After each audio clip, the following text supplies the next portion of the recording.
Hàng bịch một gió sẽ chắc sông nè vì lục bục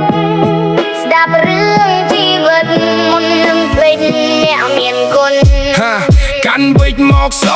សេចាក់សំដេពីលោកពុកចិញ្ចឹមកូនតាំងពីតូចប្រៀបដូចជាទុំដប់រៀបរងទឹកជំនន់នៅគ្រួសារមានក្តីសុខខំរកឲ្យកូនឆ្ងាញ់តែអើវិញហូបប្រហុកប្រលឹមចេញប្រលប់ចូលរកចំណូលឲ្យកូនរៀនឲ្យឯងមានចំណេះយកចំណេះធ្វើជាស្ពានព្រោះខ្លាចកូនល្ងងធ្លាក់អន្លង់គ្រឿងញៀនសង្ឃឹមថ្ងៃមួយកូនជោគជ័យឲ្យគេស្រសើរលោកពុំមិនដែលអូនឯងឈឺក៏ទ្រាំលាក់នៅក្នុងបេះដូងញើសមួយដំណក់គឺក្តីស្រឡាញ់សម្រាប់កូនគ្រប់រូបឲ្យរស់ស្រួលឈប់មើលរំលងអ្នកដែលឈរពីក្រោយខ្នងគឺលោកពុកអ្នកម៉ែដែលលះបង់មិនចេះងឿយហត់